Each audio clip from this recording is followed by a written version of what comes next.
Huh? If it works, yes.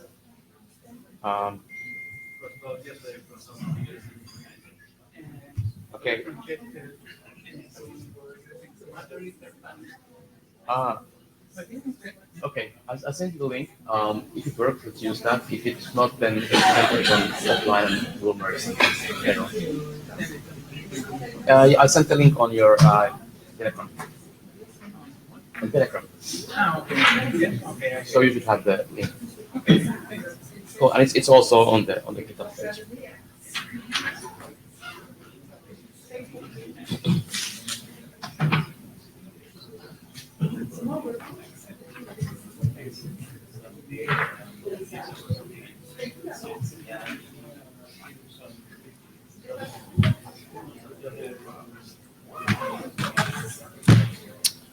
Okay, guess we're gonna get started. Do you wanna hand out those people?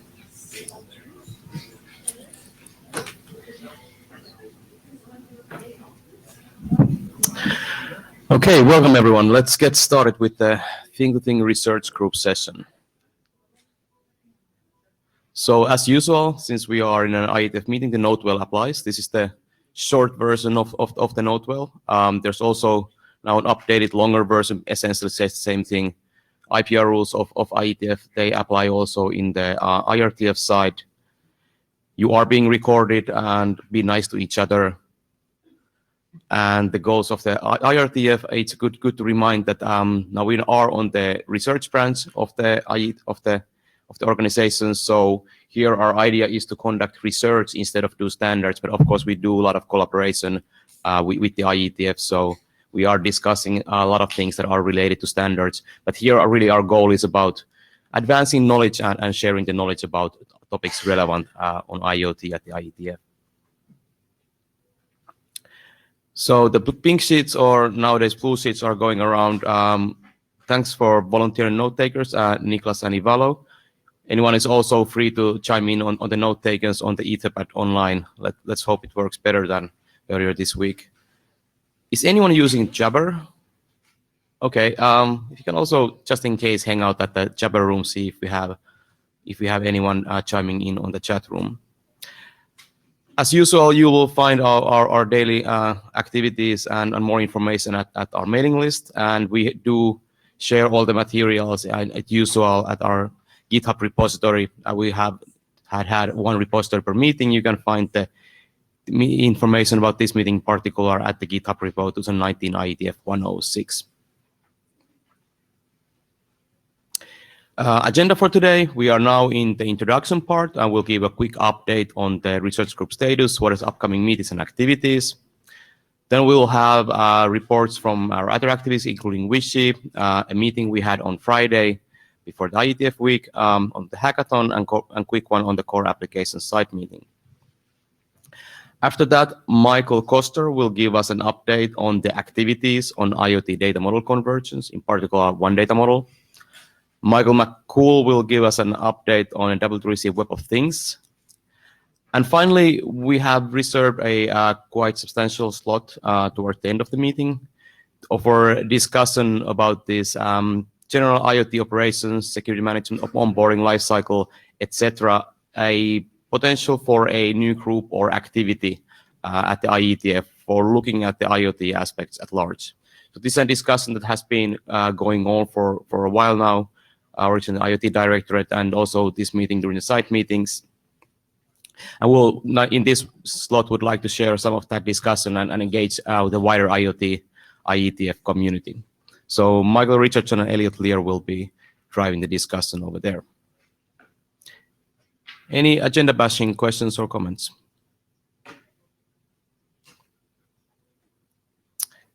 Okay, then we'll get started. So that's a reminder of the Thing-to-Thing RG scope and goals. So as mentioned in the beginning, this is the research arm. So we are working on the research issues, turning the IoT into reality. And in particular, what we've been focusing on is these low resource nodes, things or constrained nodes as they're commonly called, how they can be part of the wider internet and wider IoT. We are focusing here on things that have relevance on the IETF standardization. So if you think about stack-wise, we start roughly at the IP adaptation layer, sometimes looking at the connectivity aspects, but go all the way up to the application layer, including architectures, APIs, management, and of course, security. How we really relate to the groups on the IETF side, I mean, there is a lot of overlap when it comes to IETFs. So where we look at this research issues, for example, taking two groups that we have a close collaboration on the IETF side, Core and LWIC. In Core, we're doing a lot of the RESTful protocol data model design that sometimes originates from the RG side, sometimes comes from elsewhere. But then sometimes at Core working group, for example, we come across some issue that we realized, okay, we are actually not ready to do really the standardization on this. We should do a bit more thinking, architectural considerations, etc. And sometimes then work moves from the core working group or other working groups to the thing-to-thing RG side. In a similar fashion with LWIC, which is focusing on giving guidance on implementation on the IoT aspects. And then we have, of course, other groups like IoT Directorate looking at coordination across IETF groups and beyond. And also in thing-to-thing RG, we have been traditionally doing a lot of coordination work with other SDOs, including OMA SpecWorks, OCF, and W3C, for example. So in addition to this meeting, which we commonly call a summary meeting, we have had other related activities at IETF106. We had on Friday a pre-meeting with W3C Web of Things at the National University of Singapore. So one more slide coming on that in a moment. And also, there was a core application site meeting on Tuesday, where we're discussing the problem details for co-op APIs and error responses. There will be drafts coming on both topics, likely on the core side, but will very much related discussions also happening at the RG side. So a few words on the workshop we had on Fridays. This was a joint work with W3C Web of Things. What we were focusing from the RG interest, we have had generally 6 interest areas where we're looking at in RG. And out of those, basically 3 were mostly in the scope of this workshop, which we also commonly have in the scope of the WIShy activity. So modeling data interaction for IoT, REST-based hypermedia for IoT, and also connectivity for IoT. So there was a discussion how W3C Web of Things, what is the status there, where they're going, and also how things relate to what we do at the IETF side. Quite a lot of discussions on one data model, what is status there, how things relate together, how Web of Things thing descriptions relate to one DM, and how it all comes together in a bigger architecture. And then also on connectivity, how things like MUDGE, for example, can be used to give more semantics on the connectivity you're trying to establish, or how you could, for example, use protocols like ICE in a constrained environment, and what are the semantics on when you exchange candidate information data in that kind of environment. But there's a whole host of notes coming on that, which still need to refine them, but once they are published, we'll let you know on the mailing list. But all the materials are already available on the GitHub repo of that meeting. Going forward, we have had usually these WIShy calls, couple of them between the IETFs. We are planning to go roughly monthly pace on those. December looks rather booked already, so probably we'll kickstart that in January, but there's going to be notifications on the mailing list. We have had traditionally virtual meetings, OCF, OMS, SpecWorks, W3C Web of Things occasionally on the topics that we have common interest. We will likely to continue those. And then we have had almost every IETF a joint summary meetings happening. So likely we'll have one in Vancouver. And in particular, the hackathons, we have been very active, already 7 of them or so far. So we'll most likely have a WIShy hackathon activity co-located with the IETF. Also, we have been very interested in having co-location with academic conferences. We haven't had too many recently. So if you are aware of or even potentially organizing a relevant academic conference or other activity, we'd be very interested on co-locating with you. So please do approach us chairs and let's talk about it.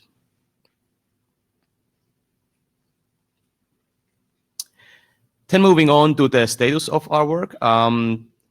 While our research group don't necessarily produce RFCs, we have been having some tradition of trying to document the major outcomes of this group in drafts. So we already published one RFC about security. Right now, we do have one research group document on RESTful design for IoT. I'll give a bit more details in a moment.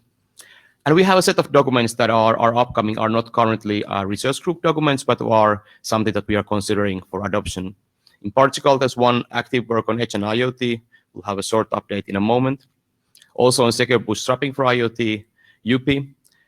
And then on core applications, there have been discussions, probably going to be documents either on the core side or on the research group side, potentially both. On some considerations on layer 3, there has been discussion we should document more aspects that are relevant there.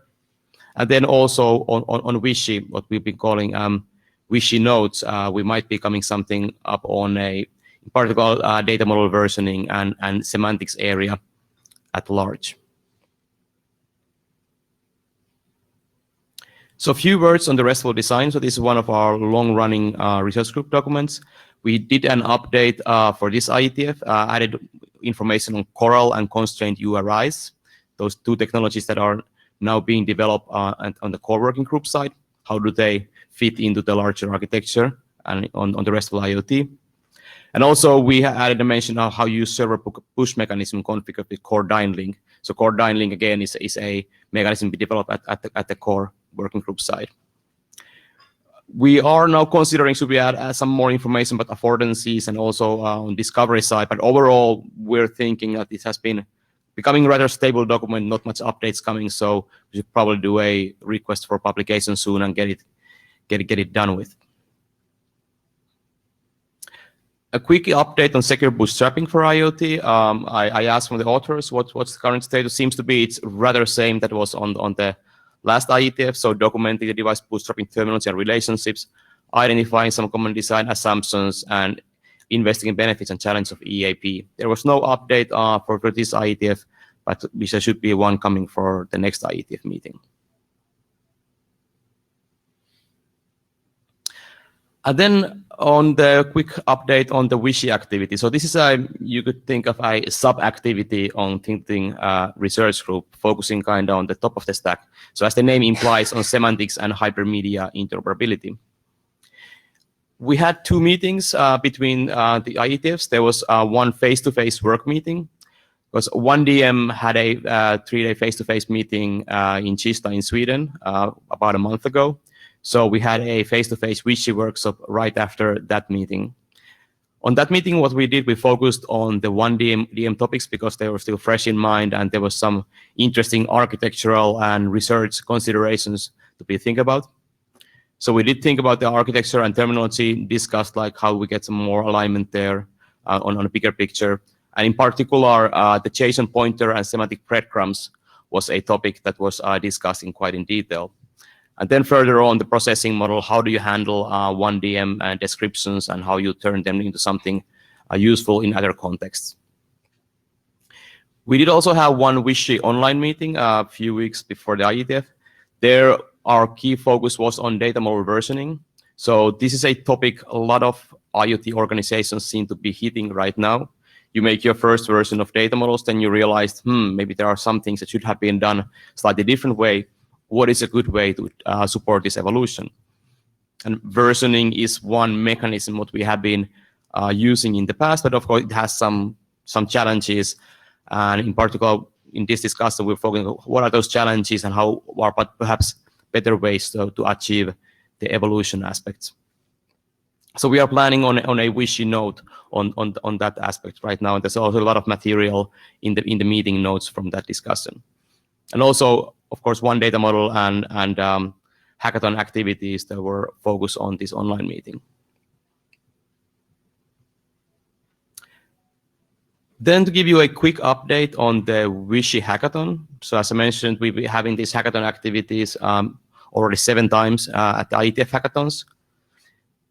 In this hackathon, our plan was to focus again on the data model convergence. It's quite similar to last IETF. And in particular, translation using the one data model tools and models. Also, since we had this joint activity with IETF starting on Friday and going on actually for years, we were working together with Web of Things. They had their Plugfest, and they were planning to work on integration of core resource directories to further on support discovery capabilities in the Web of Things context. And then already as the past few IETFs, we've been working on this UP, Young-based conversion for binary to CPOR enhancements, but Ivalo will give a closer update on this. So what did we achieve over those past 2 days? So as I mentioned, big activity was around this one data model tools and concepts. So we've been working on conversion tools to move between live with M2M IPSO models and one data model models automatically, so that you wouldn't have to do that kind of conversions ever manually. Already at the previous IETF and hackathon, we did have a first version of going from IPSO to 1DM. We did enhance that conversion too, but we're mainly focusing going from 1DM to IPSO. And it seems that we can do mainly lossless translation between these two models already right now. Also, what we did is enhance this data model linter. So it's very convenient to have tools to actually check that your conversions make sense and have automated tools in general. It's very helpful in this context. So what we did use these tool sets also to set up a automated continuous integration in the GitHub of 1DM test repo, that whenever there are new submissions, they are automatically tested. They actually do conform to the guidelines and style set up for that. So all those 3 tools, they are available as open source contributions, and you have the GitHub URL right there if you're interested to have a look at the details. In addition to hacking, we also had very good discussions on architecture, how we use semantics, how can we deal with dynamic descriptions of things and data models, and overall, how do we get convergence across SDOs? Because of course, a lot of SDOs are working on very similar topics. How do we get more and more convergence across those so we have better interoperability going long term? On the IETF Web of Things topic, there was now a first version of thing description discovery using QuapRD up and running. That was also a good success, and also we have good progress made on UP, but Ivalo will tell you more in a bit. One thing that we are discussing going forward, how do we bring these things together, was that how can we take from 1DM SDF descriptions to create thing descriptions, perhaps we're using some RDF tooling in between, and then be able to expose these in what we are now calling a semantic proxy that would enable to use applications and devices from different ecosystems, and then working together using a proxy or a gateway. But Michael Koster will be going in more details on this on his presentation slot. So that was a quick update on the research group activities. Any questions, comments on those? Okay, in that case, let's Ivalo and Yupi.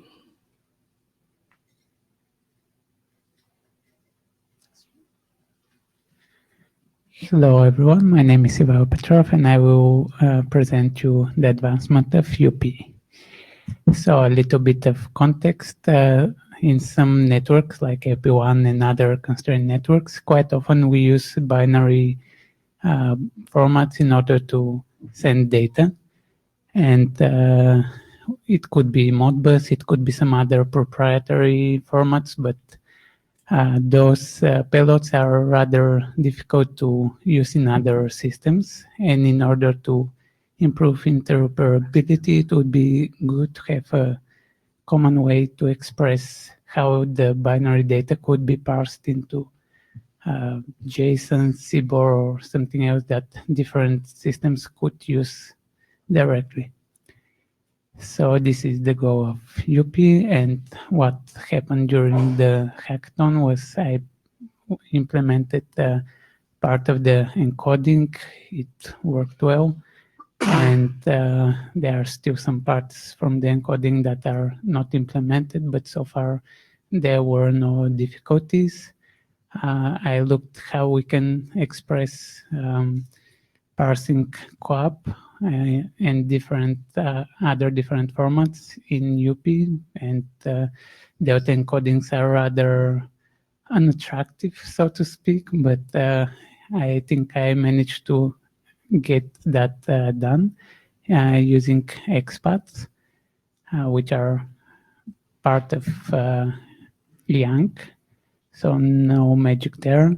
And I looked at Modbus, which seemed to be rather easy. So I think I'll be looking a little bit at some concrete examples to see that everything works out well and that I can implement some applications with UP. The differences in the draft are I introduced when statement and expat expressions in case we need to express more difficult or more complex parsing. There are other details about list length definition before that was to be defined. Now the built-in types are explicitly listed.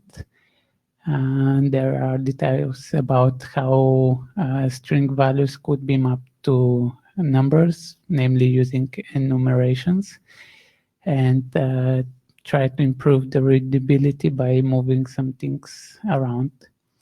So my idea for steps forward is to implement some real example using Modbus, maybe have some, I don't know, lights or some other actual devices that use Modbus and implement usage of that with UP and see what are other examples that we want to use, get any feedback, some feedback hopefully, and take it from there. So that's it. Any questions, comments?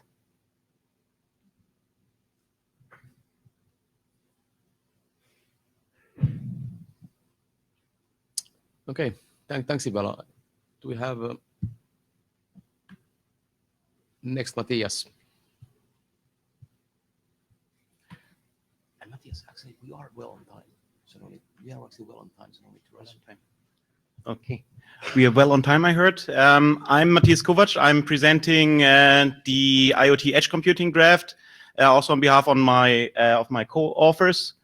So to look a bit back, so this draft originally started as basically providing use cases and examples how edge computing can help IoT. We saw a growing interest with this. So in Prague, actually, we had a discussion at one of the T2TRG pre-meetings, and a number of new authors joined.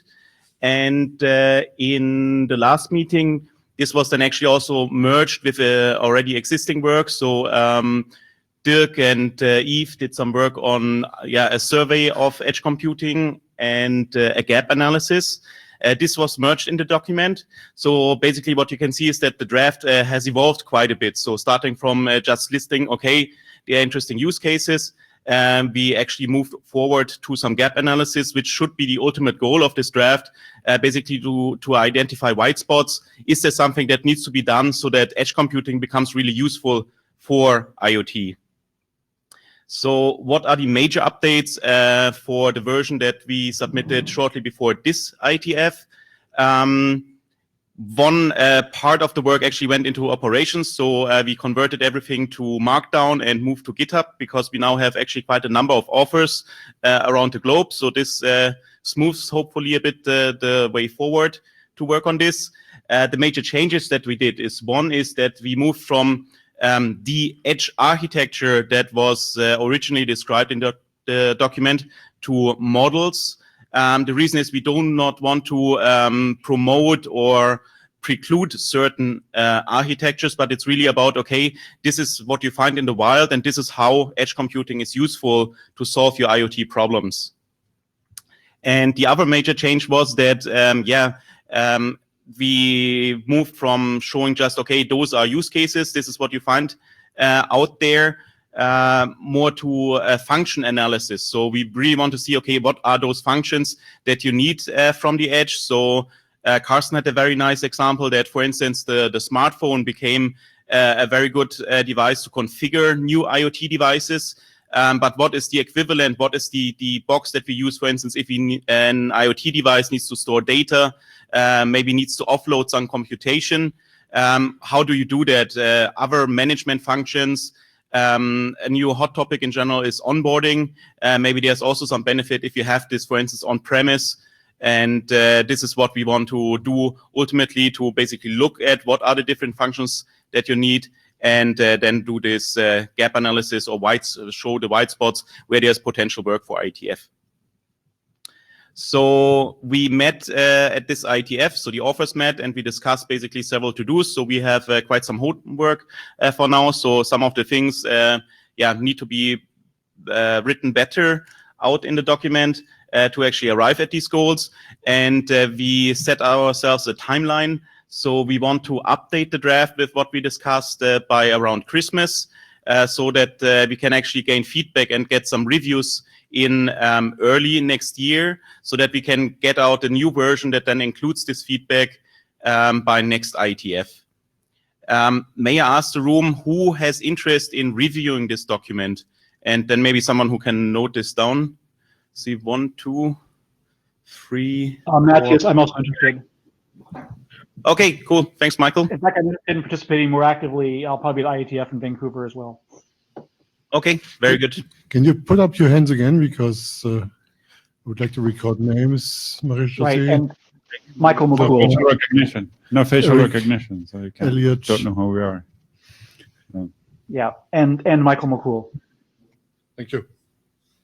And I think this question was out there with the adoption for an research group document.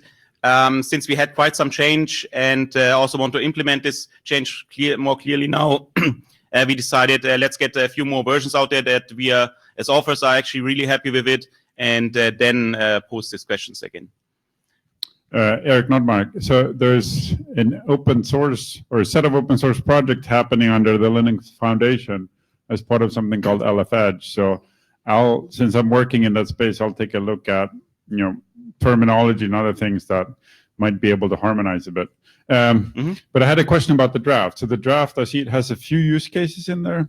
Are you planning on keeping those, expanding them? Because as far as I know, there's like gazillion use cases, right? Exactly. So yeah, that was that we definitely want to look at real world use cases, but then focus more on the models that you find in there. So basically universal patterns that can be applied, but not give you the complete list of use cases or solutions out there. Okay, thanks. Maybe one comment, we have quite an extensive appendix at the moment that lists projects that are out there and gives a quick introduction. I think we have to see how we deal with this if you really want to have this huge appendix. As you said, it's a gazillion. Marie-José Montpetit with the COIN co-chair hat on. I think this would be interesting work to like maybe in collaboration with us, because there seems to be a lot of commonality in terms of the edge and the discovery of computation and data and storage. So I think we should talk about maybe you presenting to us at a future IETF, maybe in Vancouver, and maybe do some things together. Yeah, so in fact, I mean, I presented this in Prague, I think, also to address and make people in COIN aware of this. We also actually discussed yesterday that we should talk more about the network as something that could be discovered. So what modalities are there. So once we have this in there, it's definitely good to also maybe ask for reviewers in COIN, to keep the two groups together, because it's related to both. Yeah, I think it is. So I think we should move forward with this. Thank you so much. Okay, thank you. Yeah, and likewise, that's my interest. Is I'm doing work on discovery and Watt, and I think there's some heavy overlap between edge computing and Web of Things. Very good. The interest grows further. Okay, I'm done. Excellent. Thank you, Matthias. So this ends our first slot on the overview of activities and documents. So next we have a Michael Koster remotely presenting the IoT data model convergence. Michael, please go ahead.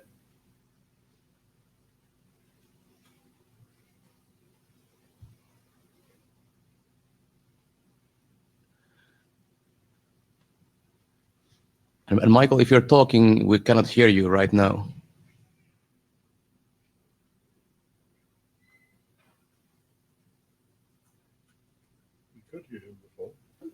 How about that? Does that work better? Now it's better. Thanks. Okay, great. I had to click a button here to do that. So how do the slides work? If you are in the presenter mode, you could also present there, or you just ask me to put the next slide, whatever works for you. So I'm in presenter mode, and I can advance the slides then? Put the button somewhere? I see the slide. Probably it's easier if you ask me to put the next slide on. Okay, so please, next slide. I would talk about two activities that are going on. In the past, we've talked about IoT schema.org, and that's what we're calling now IoT extensions for schema.org to make it clear what we're doing. And then now the one data model that I think I've talked about maybe one time before.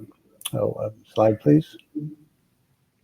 So one data model, to refresh people's memory, we're not an organization, but we're a sort of a federation of organizations that are working under a liaison agreement.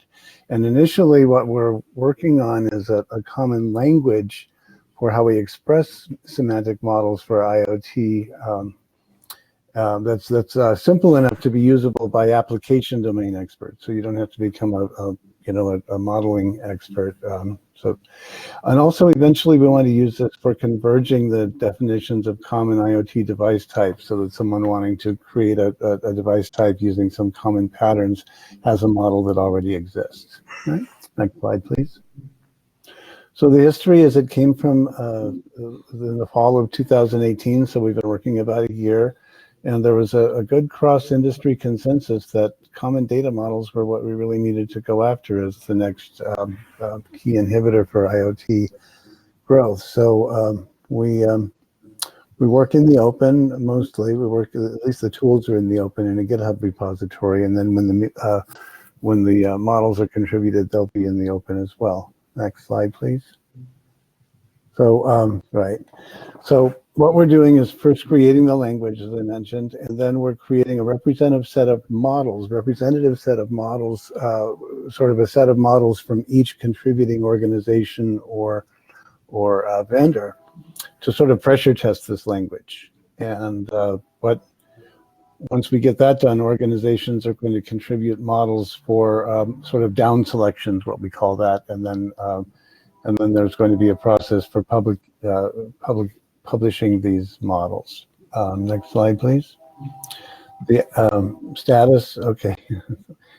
We've been having weekly technical meetings, and we've had 4 face-to-face meetings over the year. I believe 4, if I can count right. And there's a pretty good set of models that's being used to pressure test. And at the last face-to-face meeting, as Ari mentioned, that was in Kista, we approved a version of the language to proceed with contributions. So we've said, now the language is stable, and we're going to go forward with the next phase of the process.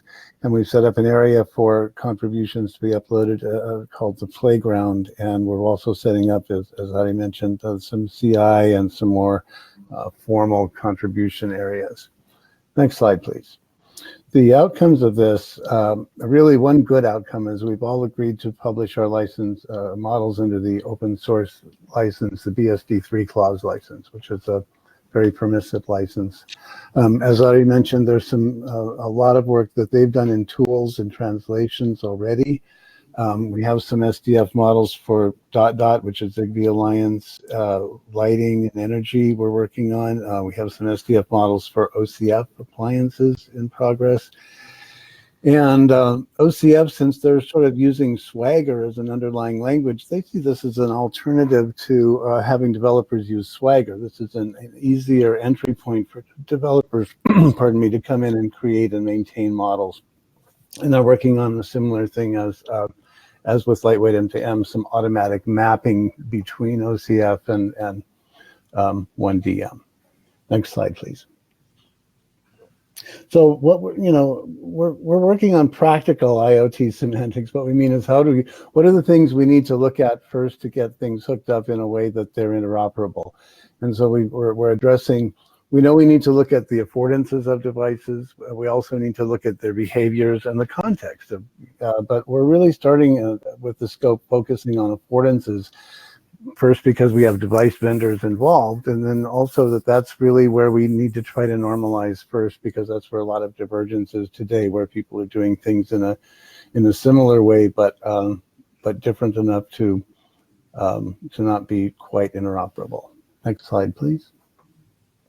So here's our meta model. I don't want to spend too much time on it, but to point out that what we're using is a fundamental concept of affordances in 3 categories: events, actions, and properties. And then we're also defining data types as a semantic category that's reusable semantically across the different affordance categories. We have a thing called an object that we use to group categories into cooperative functional units, like to do things like on-off control and light dimming control and door locking and unlocking and things like that. And then we have some higher level compositional concepts, like a thing that can be just built as almost any bag of any of the other things together, including other things. And then we have a view that we use for virtualization of affordances. So you can have views that multiple views that have the same affordance, but presented somewhat differently or in different with different constraints. Next slide, please. So a quick design overview. There's a much deeper set of slides. This is just a sort of skipping through this presentation, but I want to point out that this is a JSON-based language. We sort of wanted to create a domain language, but sort of based on JSON, and use JSON schema validation and things like that on the very front end. But we also wanted to be convertible to back end. So here's an example of a definition with 3 affordances. Next slide, please. And yeah, if you can see that, it's a bit of an eye chart, but basically there's an information part that says here's where it came from in its version, and the stuff that people like to keep track of. Then some namespaces so that we can sort of partition the different submissions and contributions and sort of combine them in some more controlled ways. And then there's some definitions of these different classes of object, property, and actions here. And there's some keywords that say what you're defining, and then there's some terms that you're defining. Here we're defining switch and value and on and off. Next slide, please. Next steps for 1DM. We're updating the language. We're adding more features to the language. We're working on some of this model convergence across vendors and SDOs. We think it's going to be fairly easy to build some simple limited models that we can all share, and then work toward getting a common thermostat and a common light bulb. We basically want to start with demonstrating, though, some immediate value based on doing this translation and building some gateways and some ways of creating a layer of interoperability before we build the interoperability right into all of the endpoints. A little bit more about that coming up. And Ari alluded, we're calling it the semantic proxy. Well, next slide. We've got a couple slides about that. So the idea is that we use W3C thing description as a way to associate the metadata, the meta affordances, these high-level abstract descriptions with concrete protocol bindings. And that's really what the W3C thing description was designed to do, was create descriptions of instances of things that have high-level abstract affordances and concrete protocol bindings of different flavors. So we want to use basically 2 of these, one for each flavor of protocol, one from the thing we're consuming and translating from, if you will, and the other we're exposing and translating to. And obviously you could have a duplex version of this, but this is the basic pattern. There's already a couple of pieces of software that can do the semantic proxy part and know how to interpret W3C thing descriptions. So we think this is going to be a fairly easy thing to start prototyping in our hackathons and some of the other code programming and demo activities. Next slide, please. The way we feed it is by taking some SDF definition and converting it into, well, I say RDF here, but really all we need are URIs for annotation. But if we have RDF, then we can have a graph that backs the annotation. We don't have to build the graph right into the endpoints. You have a graph that's described in the model through these relationships between these affordances and things and views and what have you. And then you have applications that consume things and they interoperate at the level of the affordances. So once I know I'm talking to a light bulb, I know how to dim it. Next slide, please. Yeah. So the other thing we're working on, I've been working on for really a number of years now, and we really kind of kicked it off at the first Wishy workshop. So that's how long we've been working on this as well. And we made a lot of progress getting some trial formats put together in the beginning. And well, I'm going to go through sort of where we started and where we are and where we're going to go from here, because there's a lot of overlap with what we're doing in one data model as well. So next slide, please. Yeah, so we started off to create an extension to schema.org that would add IoT semantics to schema.org. And without going into too much detail, schema.org is a way of using basically RDF statements to annotate web pages. And the RDF statements are from a model that's pretty well constrained, so it doesn't really take a lot of reasoning to interpret what's in the web pages in terms of semantic annotation, but it was originally created for search engine optimization and has kind of grown into a thing that's starting to drive APIs and drive interactions with web pages more and more. So what we wanted to work with the relevant vendors and SDOs, sounds familiar, to architect a common information model for IoT. So it's coming at the same problem from a little bit different perspective. We were focusing on a process to enable free contribution from diverse organizations to really have a low bar and very permissive open source royalty-free licensing and drive toward normalization to a common model. So that really, again, a lot in common.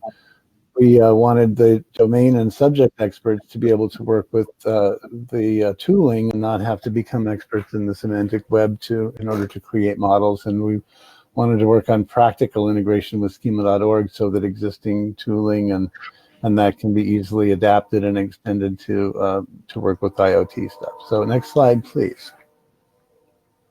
So our status, where we've come to is, we have a common meta model, which really we feel is already adopted in the industry. In other words, we didn't have to go evangelize a new way of modeling things because we looked at what people were doing, and these categories are really pretty common across all the different organizations. And again, it comes down to events, actions, and properties. And we could have a lot of discussions about how these are similar to other ways of describing similar things and how they're different, but essentially we found a lot of commonality even in how these were interpreted between the different organizations and vendors and people who were already doing some modeling.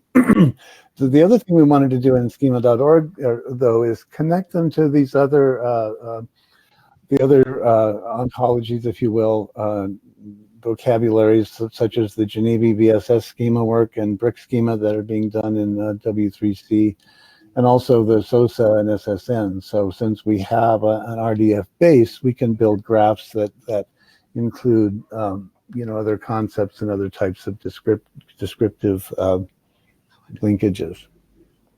So we published a set of strawman definitions on a prototype website. That's at the domain IoTschema.org, all one word.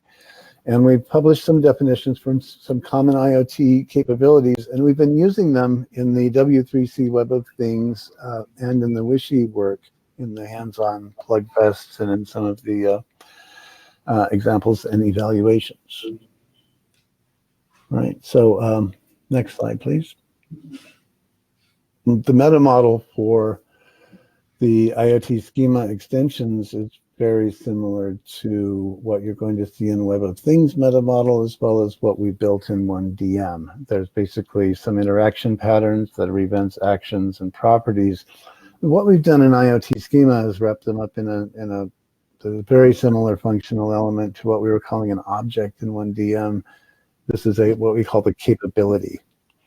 And the capability is basically something like I can turn a light on and off. So here's an on-off state property that represents the state, whether it's on or off. Here's an action for turning the light on and an action for turning it off. And maybe some events having to do with the state changing or something of that nature. And then there are data schemas that describe, how the data items look and what the constraints are. Not so much the on-the-air package schema, like a schema on the air, but more like this action has two parameters. One is the target brightness and one is the transition time, and they're both numbers. And then we allow levels of constraint on top of that, the range of the number, the step value of the number, whether it's an integer or a fractional number, floating point or fixed point, etc. So we want to be flexible with data schemas to say be either able to constrain a thing to having to be an integer in the definition itself, or to allow that to be defined in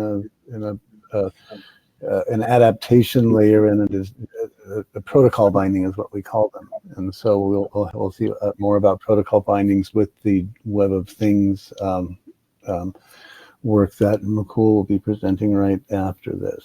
So the new concept we're adding here, though, is a linkage to a thing called feature of interest, which is really already a common concept from the O&M ontology on which SSN and SOSA and a lot of these other more recent works are derived from. And feature of interest basically, in my reading, comes down to mostly things that are either a location or some kind of equipment, some kind of physical sort of piece of something that you want to describe. And of course, there are features of interest can be properties of those things, and they can be much broader than that. But for describing what they do, they kind of describe, the connected world nouns, if you will, places and things. But things like doors, not things like door locks, right? And so the door lock, once you combine the door lock, which is a thing we provide interaction patterns for, like lock, unlock, and determine lock state and send events about things being unlocked. Those patterns, once we combine the idea of a door lock with the feature of interest being a door, then we have a way of saying lock the door, unlock the door, and we start getting closer to a real world interaction pattern as opposed to having to think about a device that's responding to an app on your smartphone. And that's really what we want to get to with the semantics, is something that's both more interoperable, but also more connected to the real world, right? Next slide, please. That's enough on that. So our test cases, we've integrated these definitions with WOT thing descriptions, Web of Thing descriptions, and there's some semantic annotations. There may or may not be an example here in the slides. I'm not sure. I wish I put numbers on them. I think we've been using these definitions of things like switches and light dimming and motion sensing, and it's turned out to work out pretty well, but it's been mostly a manual exercise. We've done a little bit of discovery, but we haven't really done a whole lot of automation yet. Some other organizations are using this in the Web of Things stuff as well to talk about their devices and protocols. I'd say we might have about 50% of the participants, like using IoT schema or more. And there's some interesting Node-RED applications that we've developed, that have been developed. I'd say but mostly been by Siemens, by Darko, and Aparna, that have developed these thing description-based Node-RED applications that are really easy to use and kind of plug and play. And we really want to work on discovery next as sort of a thing that we're looking at in terms of interacting with the and intersecting with the W3C Web of Things work. Right. Next slide, please. So again, IoT schema for Node-RED. There's a GitHub project that you can go look at and play with, but basically we've we put IoT schema into Node-RED such that you can do semantic connections between things. And there are essentially, from a practical sense, you can connect events, actions, and properties with things that trigger them and things that observe them of your own code. And you can bring in some nodes that do automatic adaptation of units and ranges and measures and things like that, quantities and units. Right, next slide, please. So the schema.org integration, what we found is that there's a little bit of an impedance mismatch, and first in the class names that we're doing, we're naming things that are similar to things that are already named, so we probably need to invent a bunch of new names, and also we have a lot of different property types. If you think about it, if you think about properties as being events, actions, property types in the terms of RDF relations, as being events, actions, properties, capabilities, data types, and things, you don't have that many. But if you think about them as being temperature and humidity and acceleration and voltage and all these other things that you can do in controls, it quickly becomes hundreds or thousands.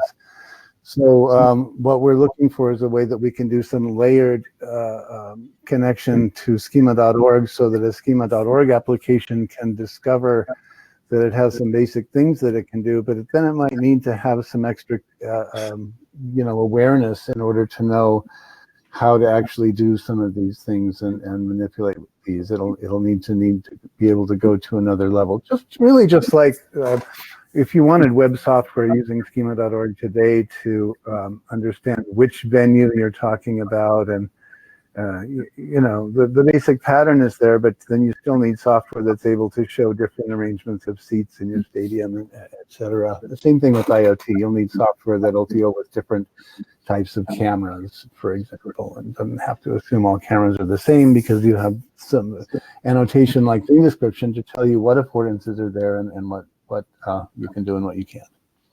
Right, so next slide, please. Okay, so we started the community group for the IoT schema. We have a few members, but we haven't really ramped it up yet, because the purpose of the group is to have an IPR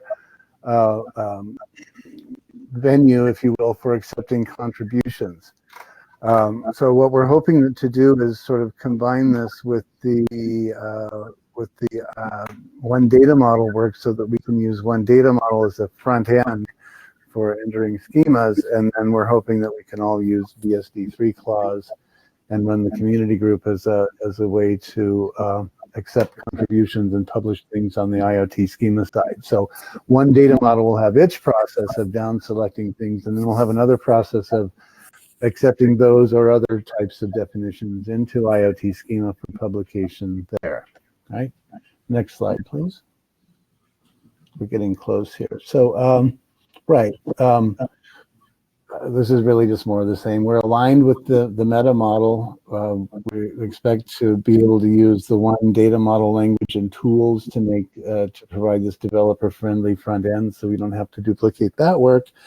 But we need to work on converting from one data model to RDF. And one example that was really interesting in my exercise of doing some strawman conversions was that in RDF, enum values are URIs. They don't have to be integer or string or booleans or anything like that. They can be bound to different, different. You can have, for example, a light control that uses a true-false boolean. It can use the text phrases on and off in English, or it can use, say, 0 and 1 integers to represent true and false.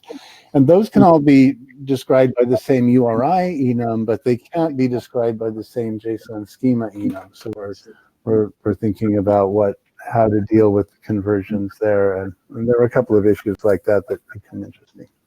Right. Next slide. I think we're getting. Yeah. So going forward, we're going to create an experimental area for people to sort of host these definitions and test the hosting of them on schema.org. We already have them on our own experimental site.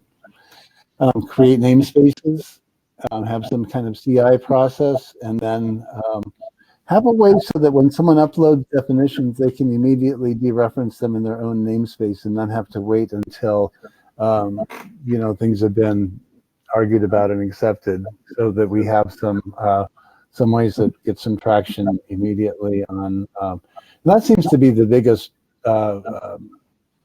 barrier to people using semantics, is you really need them to be sort of globally referenceable, or at least referenceable within the scope of all of your experiments, which for IoT is pretty broad. So to have a place to upload them and then reference them online is pretty useful and valuable. So we want to try to provide that early on. Right, next slide, please. So here's some URIs for the one data model work and some semantic proxy proposal. And on the next slide, there are some resources for some of the other stuff that I talked about. So with that, I think we have a few minutes for questions, comments. Well, one question that came up in the Jabber room was, how do you actually use these model files? So is this something like a MUD self-description you would attach to a device? So when a device is integrated into a system, the system starts to read that model? Or how are these one data models being used?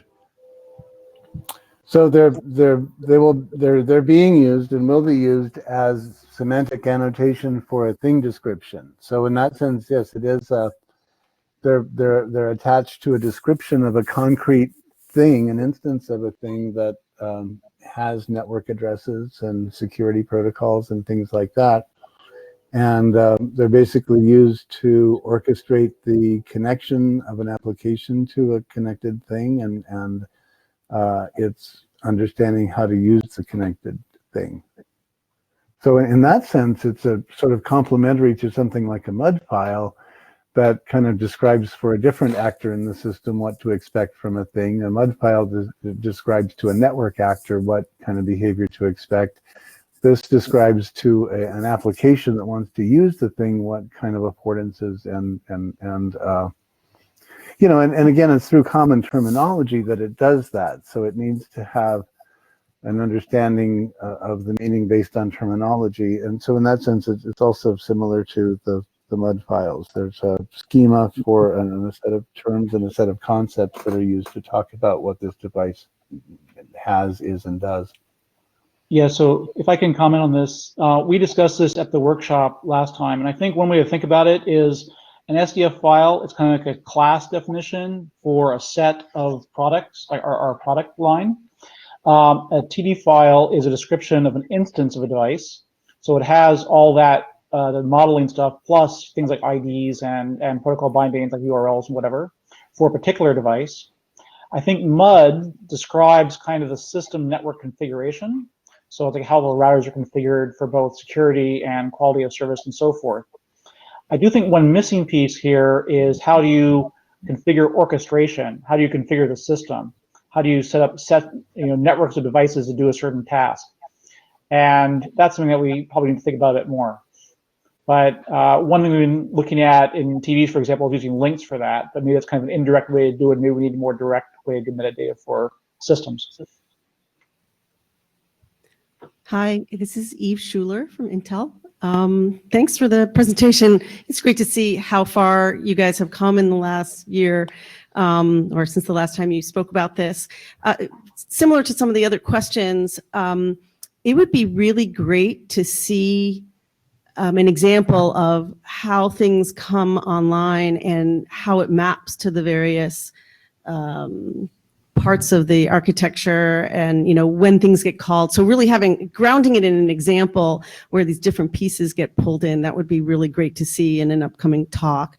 The other thought I had was, are you thinking about that in these namespaces where people define their affordances, that there's room for the evolution of them? Is there that kind of flexibility because things just continue to change over time?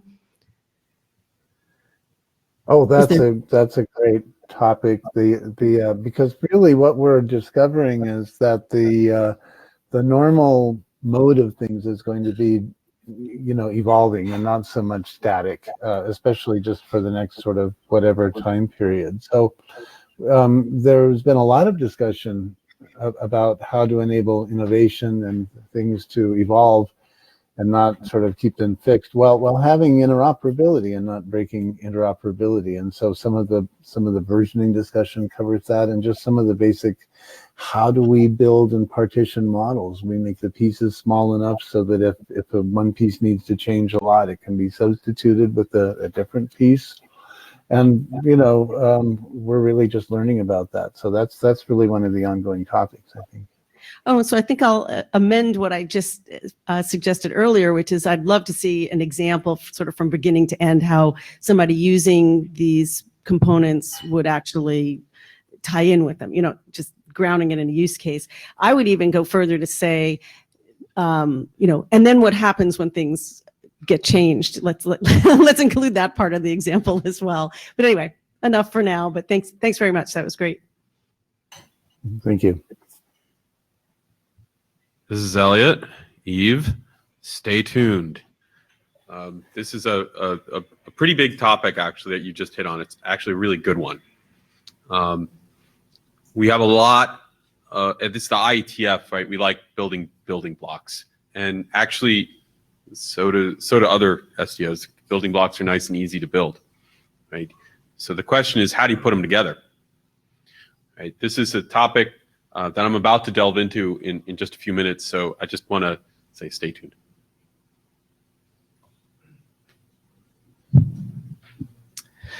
Great, thank you, Michael. Thank you, everyone. I think absolutely this is a topic we should have a closer look. We're gonna start on the last slot for today, and we should definitely continue on the upcoming activities. In particular, the upcoming Wishy calls is something where we could take deep dives on this. So anyone interested in topic of this and at IoT data model and interoperability at large, very welcome to join the Wishy calls. Okay, but now we need to move on. We have one more update from a W3C Web of Things coming, and then we'll have the final discussion that Elliot was already referring to. Thanks a lot, Michael.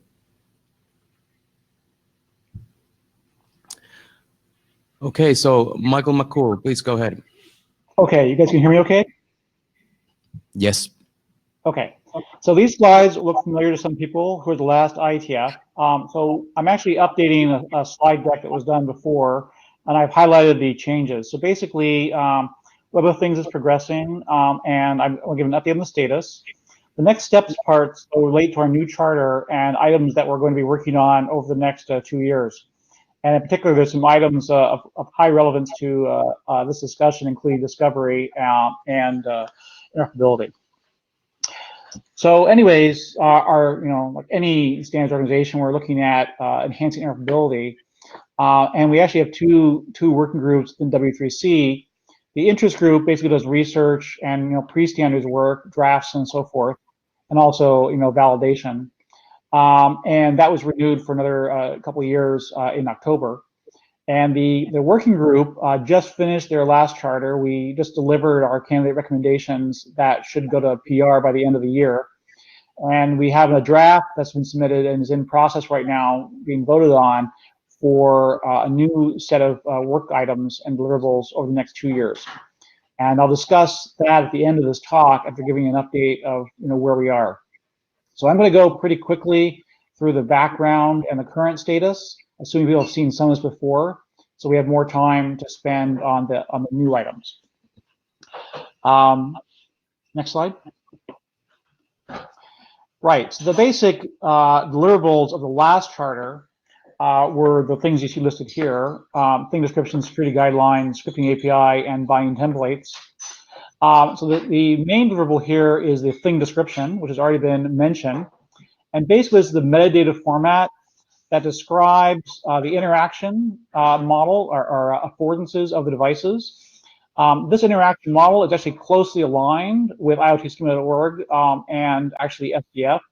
So we have a similar set of interactions, and it is our intention to remain aligned, and in fact, to improve our alignment, make sure our vocabulary is consistent. TDs generally are also a place to use annotations that are generated by higher level models. So as I mentioned before, the way I think of SDF is a class definition that defines vocabulary and the high level models. And the TD is a description of the actual instance of the device, which includes all that, but also includes things like here's the URL you have to talk to get this property. Here's the security bindings. Here's the location of the device. Here's the ID of the device, and so forth. So a particular device. Now, there's also, I mentioned protocol bindings. The purpose of that is to say, okay, there's this high-level interaction model. I can read and write a property, for example. How does that map down to a specific protocol like CoAP? What are the URLs? Are there any header options, and so forth? So we are also have a document we published, the binding templates, which basically describe informatively how you would map for a particular protocol, a particular abstraction. The scripting API, we actually decided not to publish this in a normative document because we're still discussing the deployment model for it. Because the scripting API enables essentially, computing and rules engines and this sort of thing. And so it depends a lot on the deployment model of what it actually looks like. We do have a strong draft, and we do have an implementation that's open source, and we have used it for many projects, and it is quite convenient. We're just need to work on the landing zone for it a bit more. So next slide, just a summary of the status of these. So we have informative documents, the notes, and we have rec tracks or normative documents. I didn't mention the architecture, but the architecture is kind of like just describes the whole system and how the pieces fit together. So we are taking kind of building blocks approach. The architecture describes, how the building blocks fit together, and we have more building blocks in the pipe, like discovery, as I'll mention in a minute. Okay, next slide. So yeah, just a bit more detail on this. So the what architecture document describes constraints about what kinds of devices and protocols make sense in the context of a web of things. So in particular. Web of Things definitely goes beyond HTTP, and it arguably goes beyond RESTful interfaces. So we're looking at targeting pub/sub type things like HTTP, and we're currently looking at OPC UA and things like this. But the idea, though, is it maps these protocols down to an abstract set of affordances. And the way to think about these affordances is an affordance is like, what do you want to do? Open the door. And a protocol binding is, how do you do that? What URLs do I send what messages to, etc. What verbs do I use?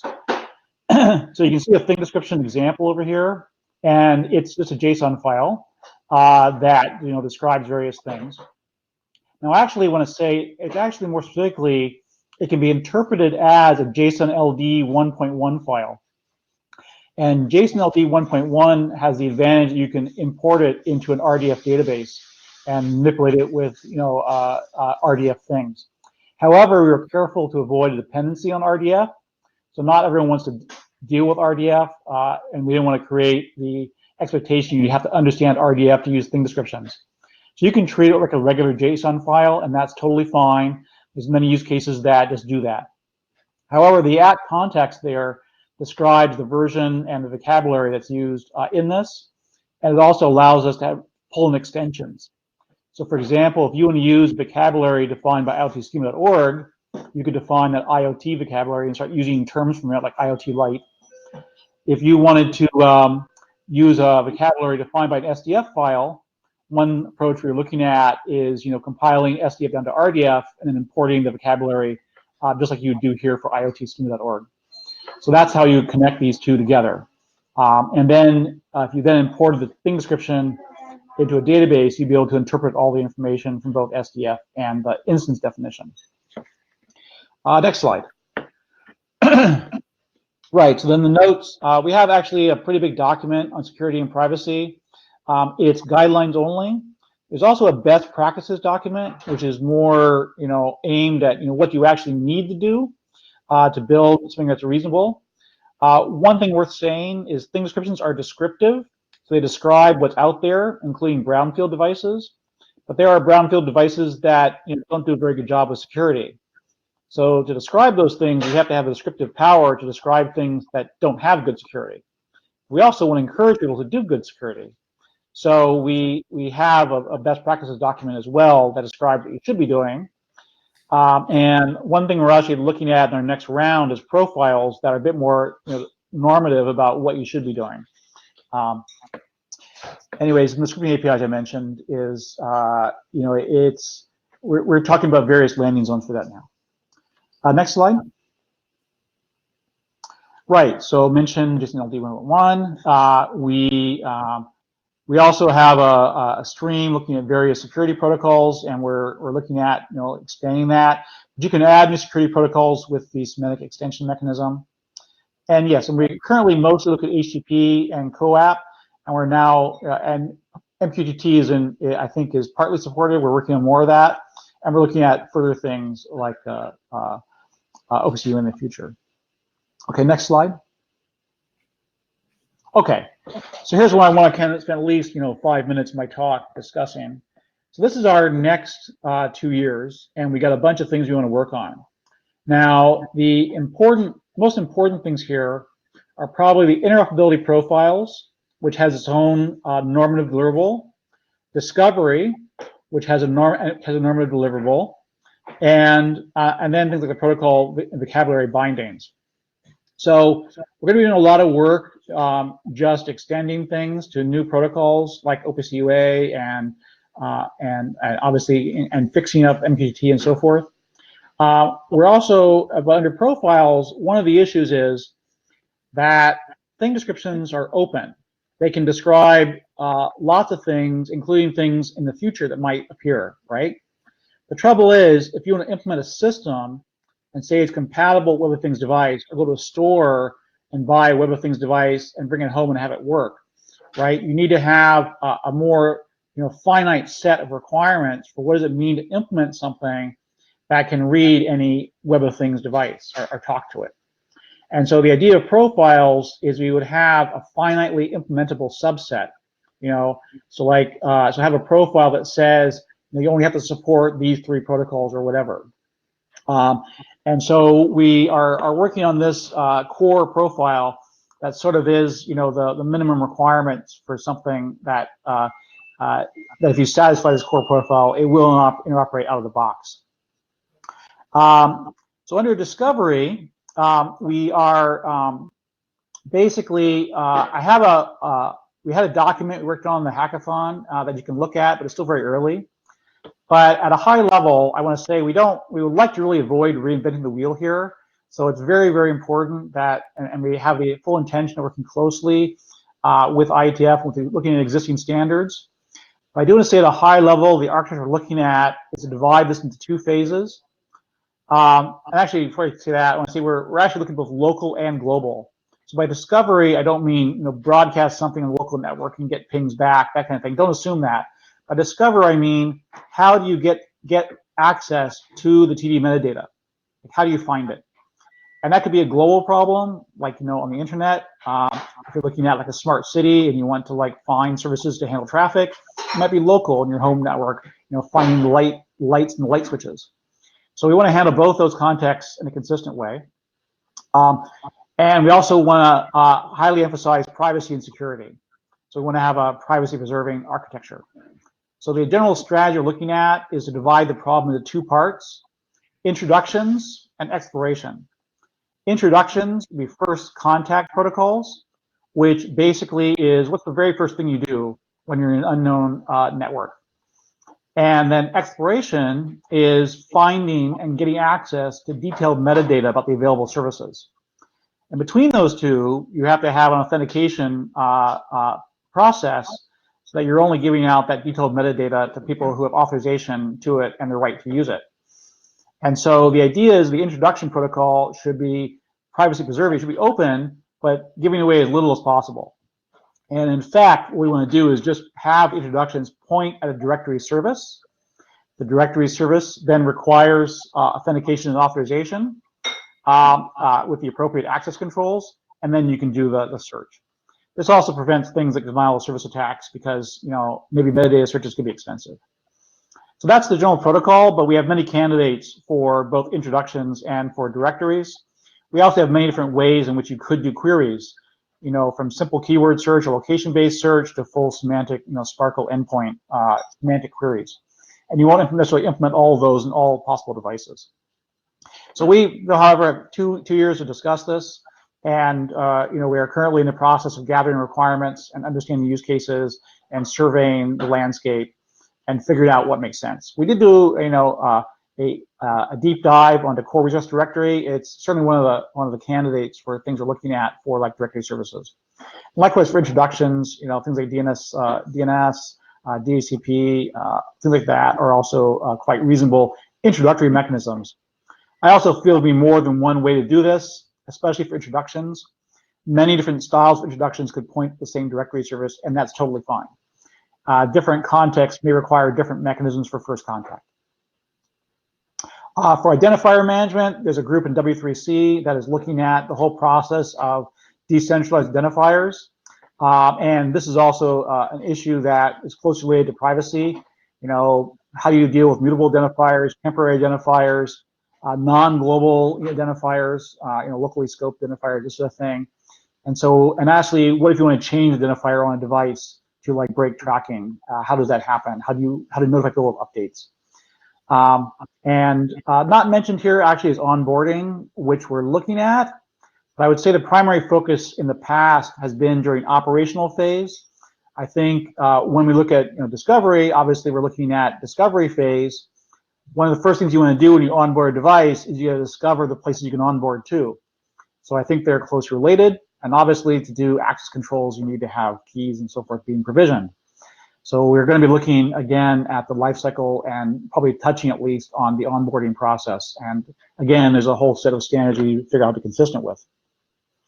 Right, and I guess one last final thing is link relation types. So the thing description has a section, it's not an example, that can link to various other resources. We could have various resources, like maybe the TD points at an SDF file to say that the TD is an instance of that class of devices, or it has these capabilities.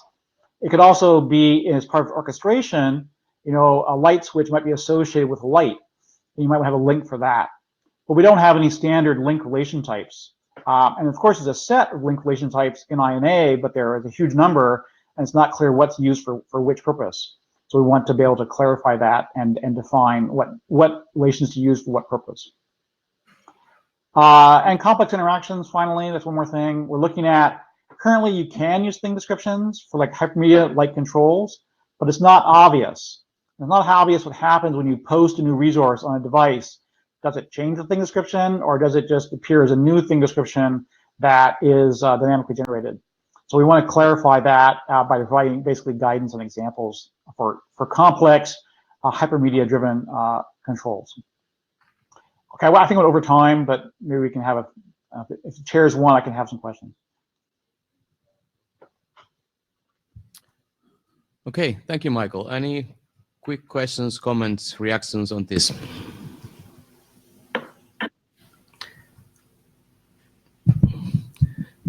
So here on the thinking RG side, of course, we've been doing a long time, basically all the time, close collaboration with the Web of Things, and we'll be continuing doing that.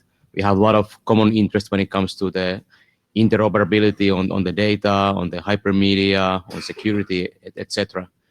And we are kind of looking at the more researchy aspects here on the RG side, and then seeing where it makes sense to do standardization on W3C, IETF side, etc. That's how has been our pretty much mode of operation, and I plan to continue working that way also when the Web of Things is being rechartered.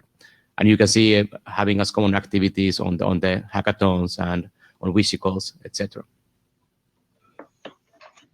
Yeah, I think in general, we are highly motivated to keep things converged here and to collaborate with people and making sure we avoid any silly unnecessary differences between things and to have things very nicely. Hi, Michael. This is Eve.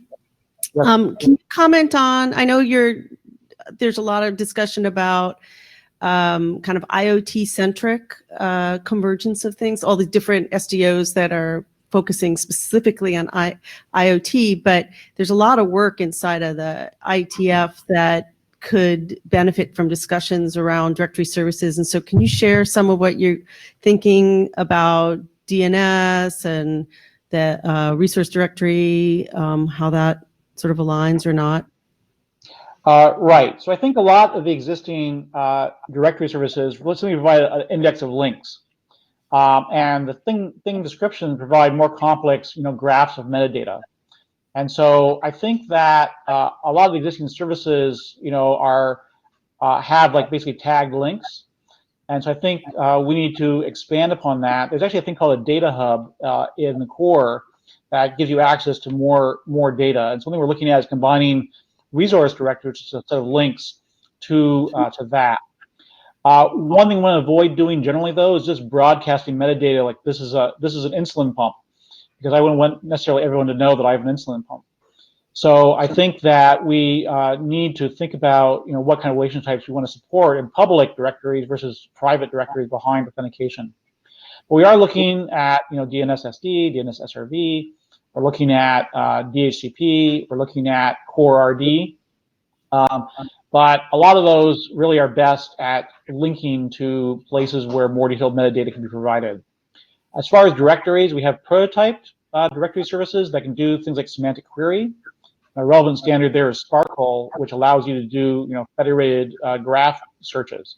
That's quite expensive, though, and we think that's only for the most advanced use cases. I think there's lots of other ways to do queries that directories could support: keyword search, template-based search, and so forth. One thing we are looking at for introductions are location-based search, because I really want to know, the set of services available in a certain area, and that's one thing that we're discussing around DNS right now.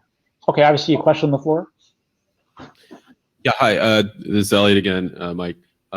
Reacting a little bit to what you said and also to what Eve said, there's a ripeness issue here for some changes into the overall internet architecture, as I see it. And we've started it sort of slowly in different places. One of the places that work is being done, and I think is interesting work, and you'll laugh perhaps, is in the DHCP working group.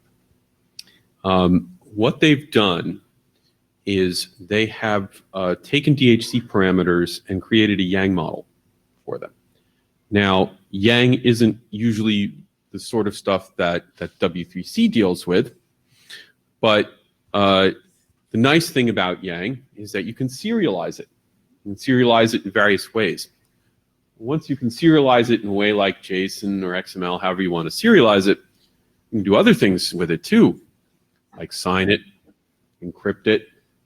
These are things that are useful if for privacy preserving technologies, for instance. Now, obviously, you can't do that with every last DHCP object that we have defined. If you're still in the IPv4 world, perhaps your IP address is not something that you're going to serialize in this way.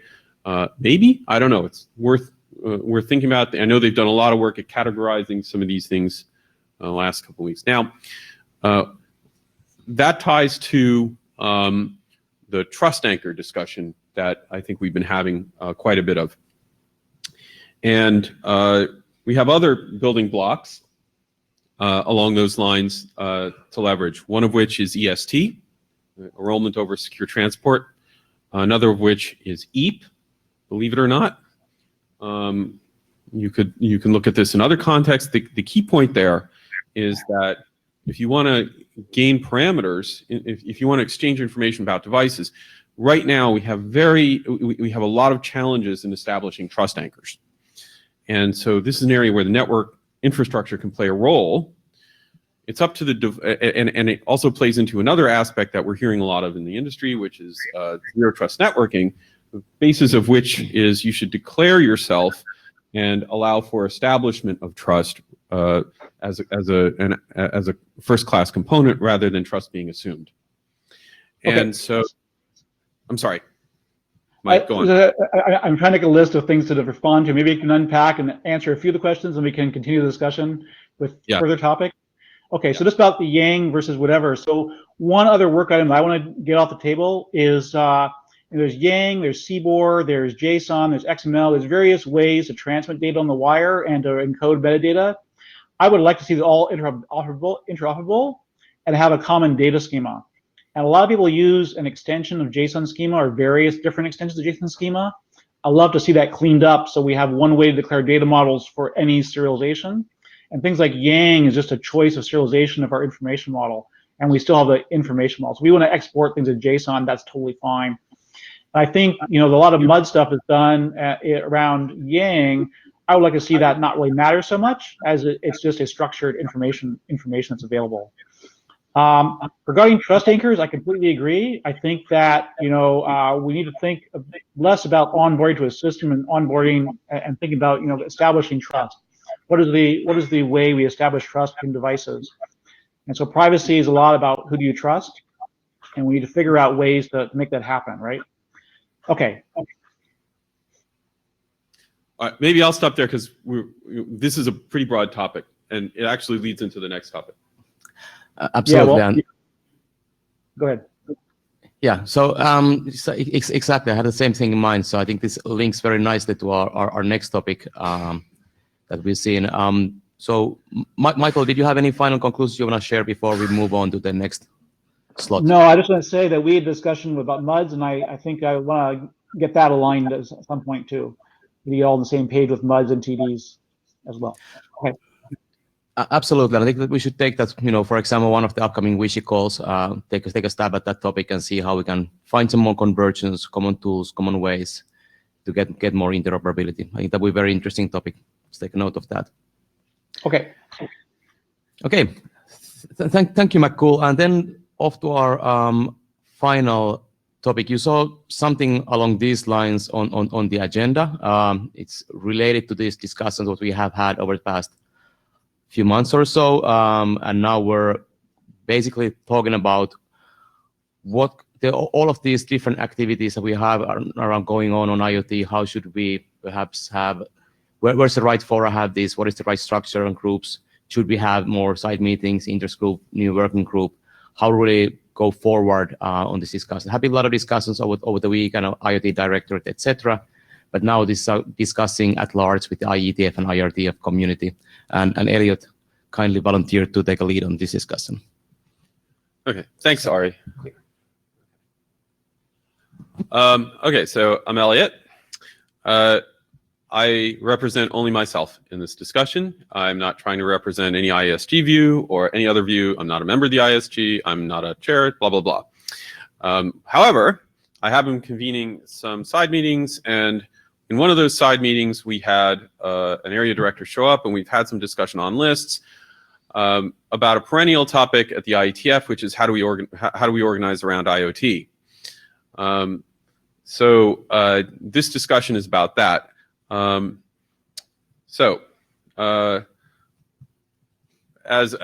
nobody in this room will be surprised, we have a huge amount of work going on in IoT, not only in this organization, but elsewhere. So, of course, we have this group. I'm sure that these two gentlemen would say that I mischaracterized the work in some way in terms of T2TRG. It's a very broad activity, which is great, by the way. It's fun to participate here. And I particularly enjoyed participating in the workshop on last Friday. We have the IoT Directorate, which the IESG members have, in particular, Ignis described as a reactive component of our system to provide review of work that goes on at the IETF. We have a great many working groups that tackle issues that affect IoT. Sometimes it's a direct intention to go into IoT. Sometimes it gets backed into. An example of an area where I think really IoT got backed into, particularly onboarding, was Anima. Yeah, I'm sure they didn't start out thinking that there were going to be an IoT onboarding discussion, but that's where they ended up. And then, of course, there are the plethora of SDOs that are involved in this space. As Eve mentioned, there are a great many building blocks all around which we have, I think, perhaps a lack of guidance at this point. That is something that Ignis pointed out in his discussions on Monday. So he proposed something. And I'm going to do his proposal some injustice, I'm sure, and for that I apologize to him. But the IESG did have a meeting in which they discussed alternate methods to organize around work. The classic method that we have in the IETF is to have a working group. But working groups usually have deliverables, and they're usually tightly constrained to very specific charters to accomplish those objectives. This would be a little different. This would be more of a standing group that would focus on a broader topic for slightly different purposes. One of which is and perhaps the most important of which is to focus on how we put all these different building blocks together. How do we make them a useful system? So the idea would be, okay, great, we have core over here, we have CoAP over here, we have COSE over here, there's the Web of Things, there's IEEE 802.1 AR, there's 6TISH, there's other IEEE groups, there's ODVA and SIP, and the next generation of SIP that is coming along in the industrial space. I can mention a zillion of these things and spend the entire time doing so. But putting them together as a system is something that we could spend some time doing. And the key here, I think, is that it can't be proprietary to IETF work. Other people are doing work and other people doing really good work. But we could also do a couple of other things. So what does that lead to? It means maybe we're delivering some informational documents in the form of architectures. I have to say the IESG in past has not been in favor of doing architectural documents, but here I think they feel differently. But that could be me projecting a little bit, and Ignis could say more if he were here. But I think this is, people who are in the room on Monday, please correct me if you think I'm wrong. We could certainly spot some gaps and overlaps. I think, at least my feel at the moment, is that there are both. An example of an overlap is the plethora of onboarding mechanisms that are developing at different levels. An example of a gap would be some amount of authorization models that tie the network level onboarding into the application space. A good example of that is the discussion that we just had. I think Mike just mentioned about how we do authorization of resource directories, for instance, and how you bind all the way through from an onboarding perspective, which was Eve's point in terms of showing the whole flow. Okay, so this is one approach, but the people, at least on Monday, did not really take warm to it. I think there were a couple of issues that were raised, one of which was that this was an excessively broad area, and the IETF has let's just say a sketchy track record for handling such a broad area. And it was a little vague.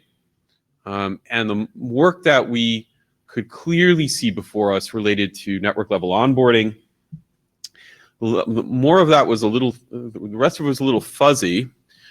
But so one approach that we could do is we could go into onboarding. So let me talk a little bit about what we did in onboarding this week, and that can give you a feel for alternatives even to having a working group. So the IETF, you have a working group. If you're lucky, you meet for an hour or two during a week where you've flown a great distance to be here. We met, the onboarding group that we had side meetings that met 3 times this week. People essentially sacrificing sleep time, especially after the social, to come join us. And we actually had a very particular problem that we were focused on, which is the plethora of approaches. And the way I put it is that if we can get some consolidation of approaches, maybe we can get some acceleration of implementation. So we were talking a lot about the gazintas and gazautas of this process. For those people who are not familiar with that phrase, and there were some in the previous session, that I have. Gazintas meaning inputs into the process of the network process of onboarding, and the gazoutas meaning the what you get out of that process. An example of which being DPP, which I'll discuss in a second. And then we wanted to go through a great many use cases to see if we could validate against a very small, against one particular architecture. So fewest possible inputs, fewest possible outputs, common components where possible. Common components also means that probably we need and consolidation means that people need to be able to take ideas off the table. And that's hard, especially when there are a lot of vendors involved. The typical way that happens is somebody says, we have too many ideas, we need to take some off the table, you take yours off the table. Cisco and I and a couple of others have been looking at Anima and bootstrapping remote key infrastructure. One of the things we've been looking at is whether we can take that one off the table in favor of other mechanisms. But that requires careful use case analysis, and we spent a fair amount of time this week talking about that. We spent a lot of time talking about DPP. This is Device Provisioning Protocol from the Wi-Fi Alliance. The common input here is a public-private key pair. This is a nice architectural component because it's quite common already. If we look at Intel's SDO, the Secure Device Onboard Mechanisms, one of the outputs of that mechanism is a public-private key pair, an EDCSA public-private key pair. Well, that can feed right into a network-level onboarding process here. Well, that's nice. That's something we observed. The same might be true with some of the OCF processes, but I'm not 100% clear on that. So that's an input.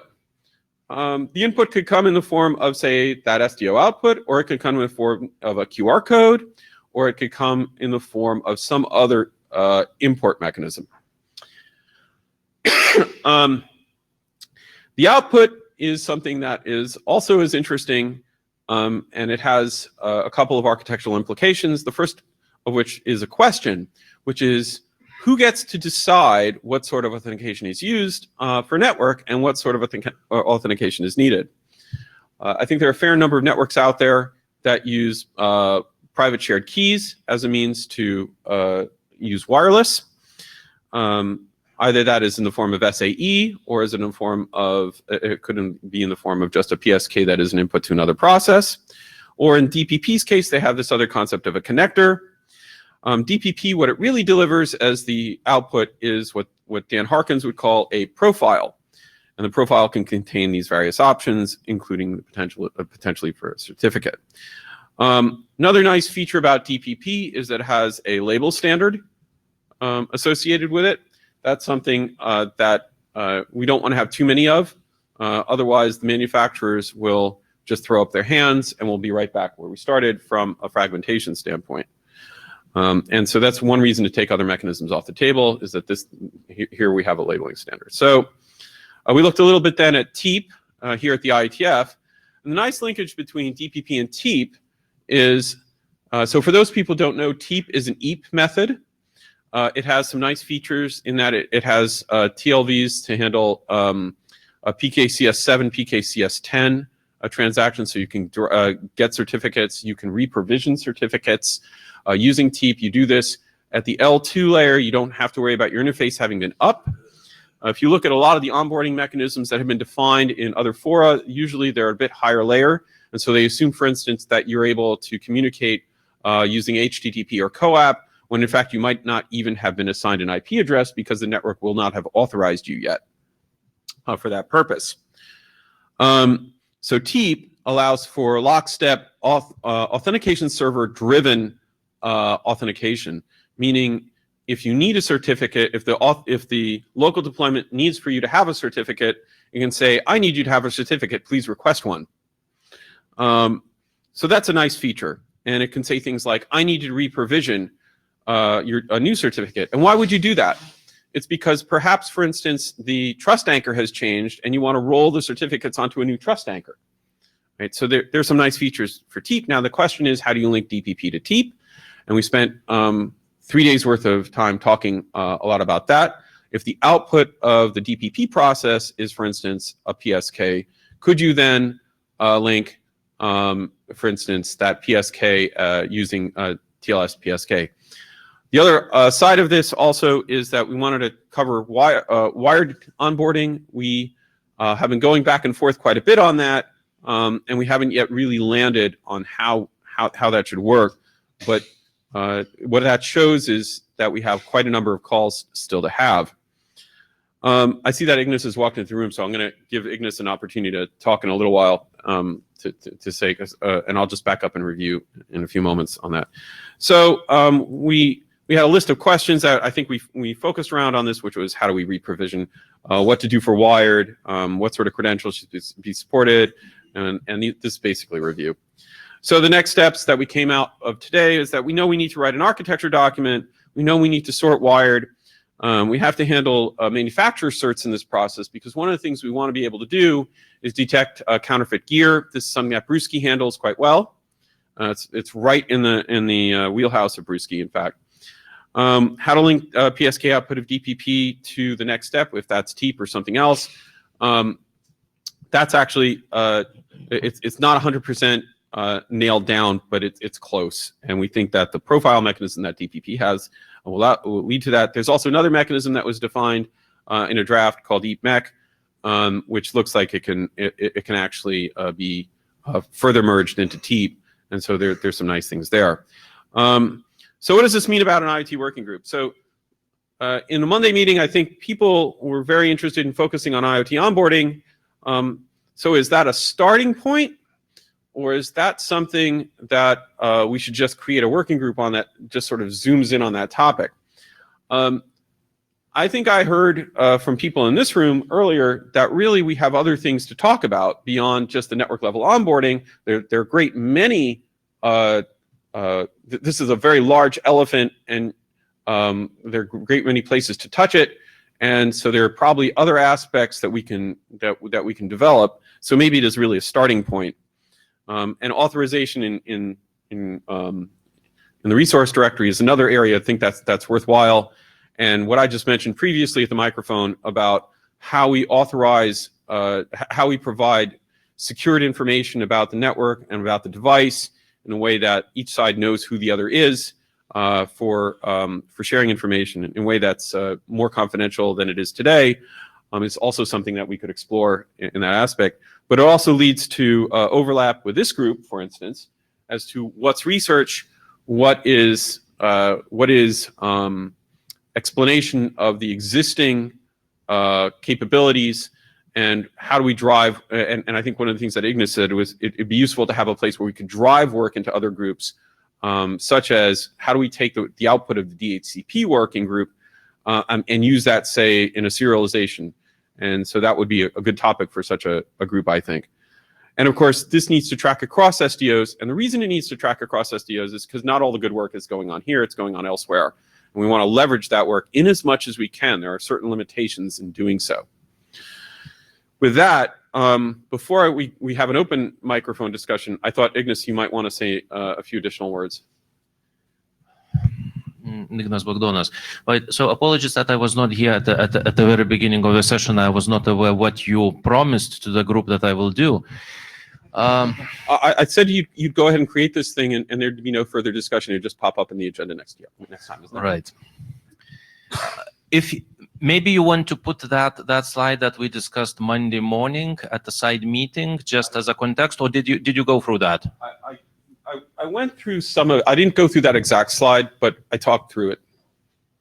All right. So a very brief summary then of the thinking. There's a lot of activity of the individual work happening on the components that are relevant to the IoT in one or the other way. It doesn't appear to be the place that works on combining those components together. That's one. gathering the requirements and explaining to the external entities, be it SDOs or the user groups or in general users of these technologies. Third thing is, if we look from outside of the IETF, is it really evident that IETF works on IoT? It's evident that the IETF works on multiple components, but does it work on IoT systems or solutions as such? Whether it needs to work on that or not, it's still an open question, and to what level. So the working thinking about that is probably we need a structure which would work on coordination and merging of the individual working groups' outputs into something broader. And this would include mostly taking the requirements for broader scope work, slicing that into the pieces, directing that to the individual working groups and coordinating that work. Now, one specific work item that I hear a lot is about the IoT onboarding and the things related to that. So probably that's one of the specific focused working groups that needs to happen. And the feeling that I hear from a community that there is interest, there appear to be people who are willing to do that work. So probably it's simpler to answer. Now, the IoT coordination group, it's not so evident. And I think those are the comments that I have. And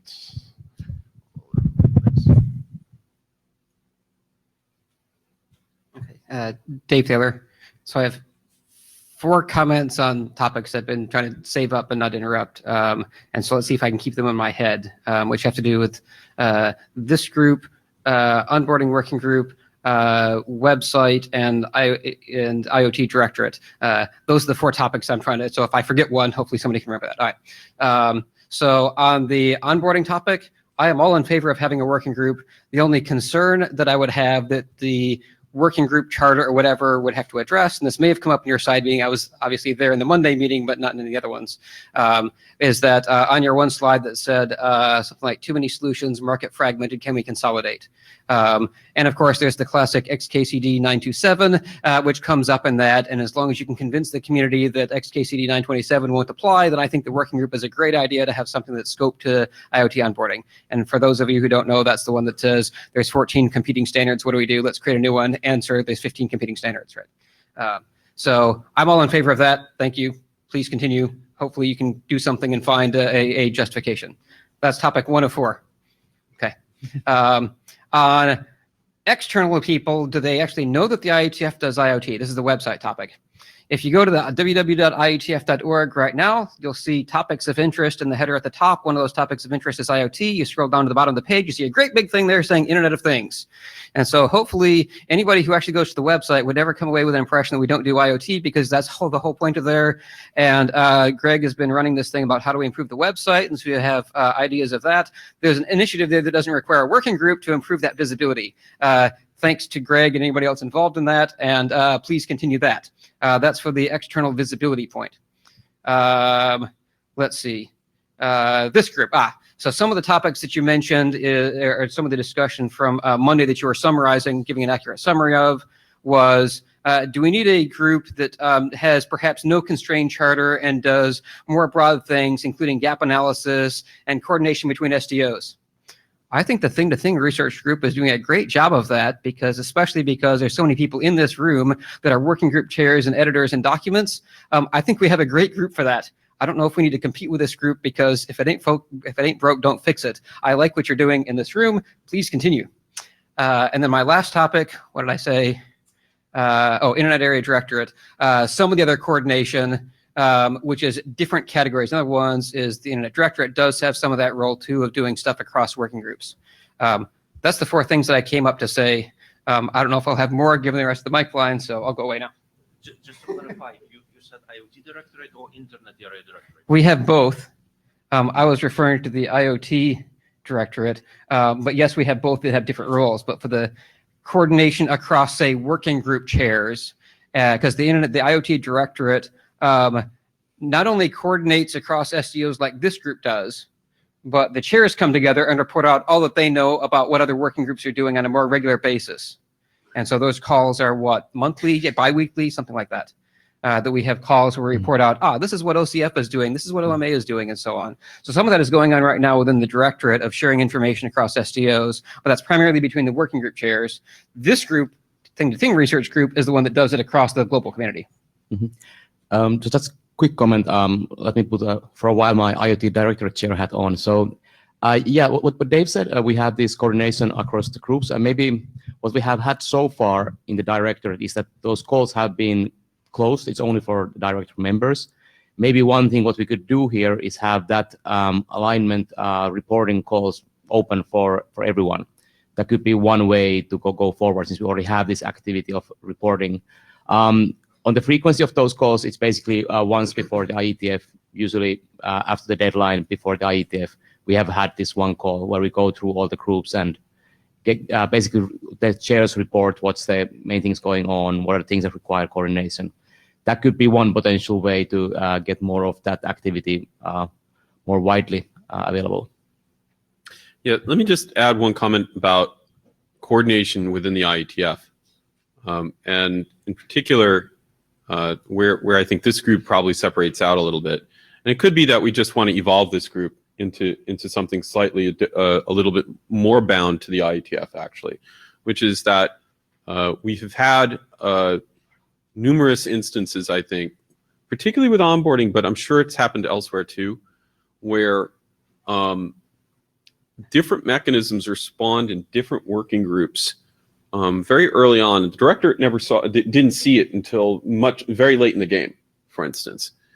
And having a way to spot those things earlier, to provide for common architecture earlier, probably would have helped, I think, prevent some fragmentation.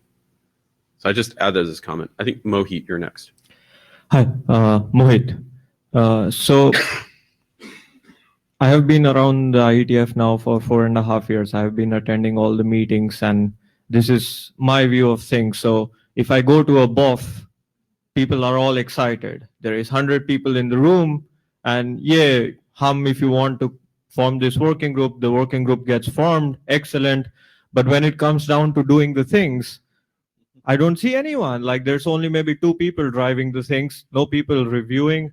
And Elliot and I have been involved in writing the blog post that Steve writes, and we have trouble getting even people to write text for the blog. Like, am I living in some fantasy land where there's like a lot of people excited, but nobody sticks around to do the things?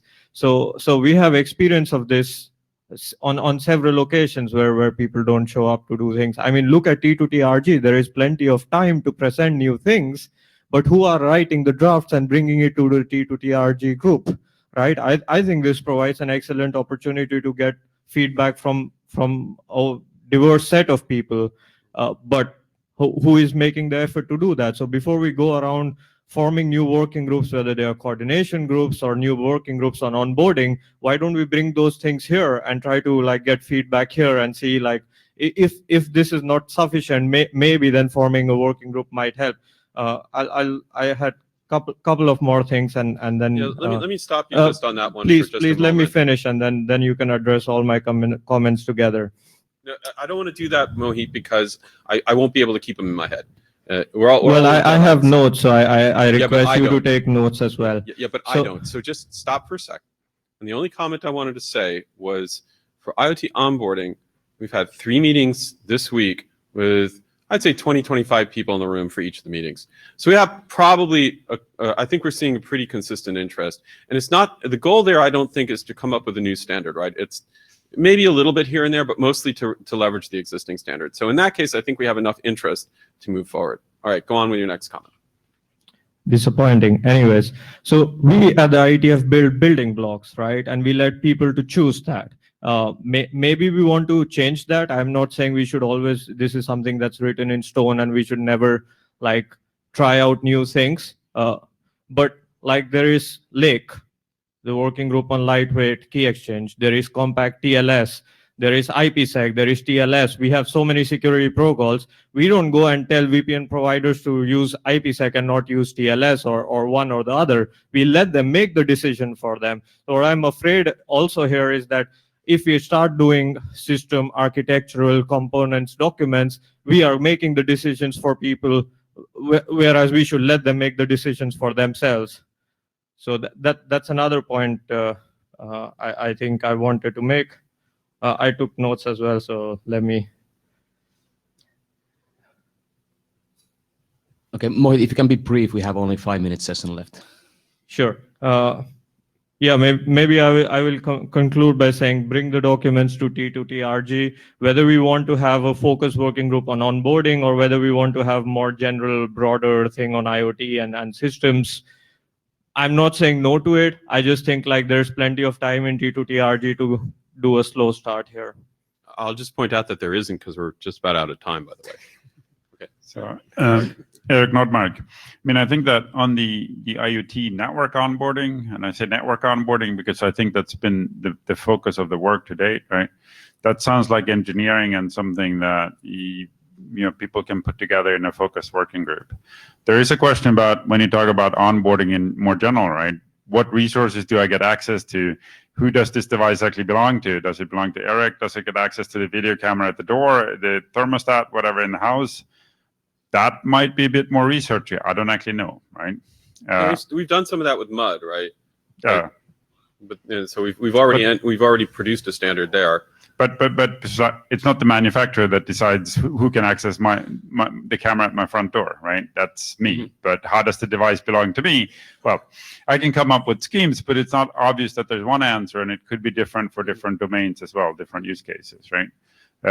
So maybe figuring out where that boundary is a useful thing, but starting with the network onboarding. I don't know about the sort of general inbound, let's have a place in the IETF to discuss IoT as a working group. Is that you have to have some motivational factor to have people show up and actually try to do something, even if that's writing some documents that describe what they think is the shape of that part of the world, right? There has to be some motivation that drives focus in there, and I think IoT is way too broad for that. But so, thanks.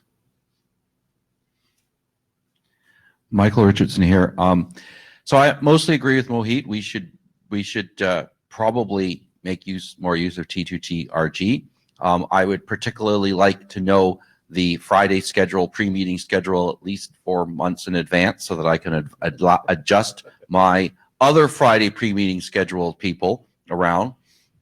Would have been there. I would have tried harder to be there last week if I'd known more than 3 days in advance. But so I think we actually need that big long time. As Elliot said, we're running out of time right now. I actually think there's very little value in having the T2TRG meeting, this one, here now. I think that it needs the whole day to discuss.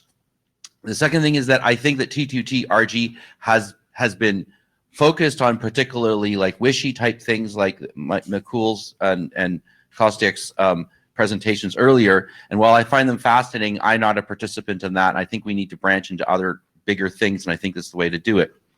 But I wanted to respond specifically to the systems question. The IETF does do systems architecture. We have routers on the internet.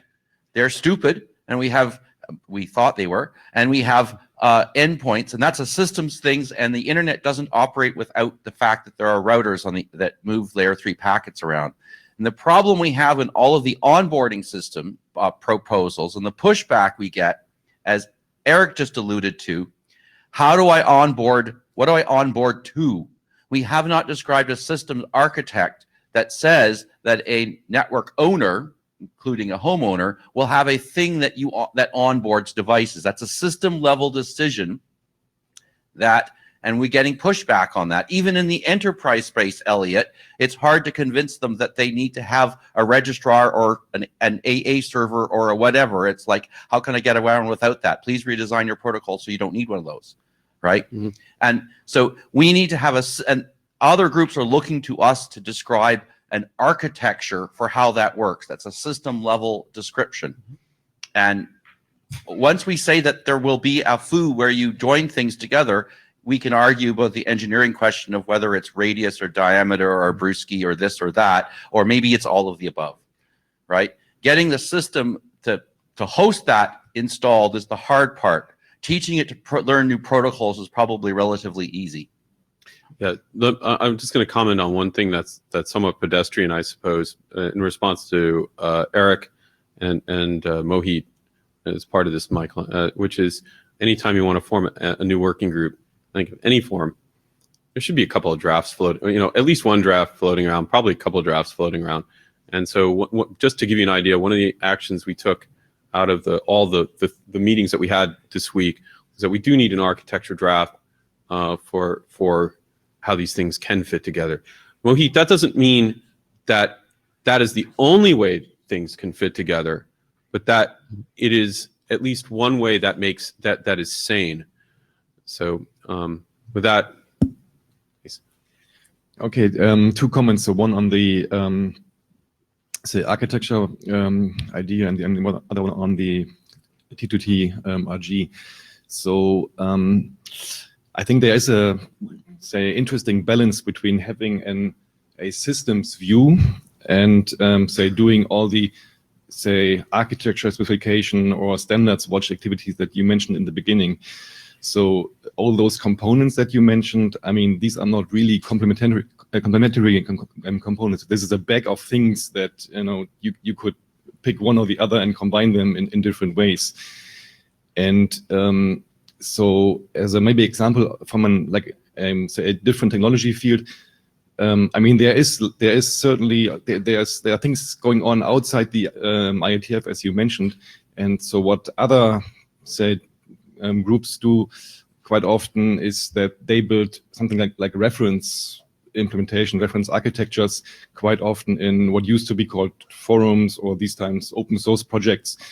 So that, I mean, of course, there are quite many already, but that could be another idea. So I'm 100% convinced that the IETF should really survey all those things and try to come up with proposed architectures. I think the IETF would be really good in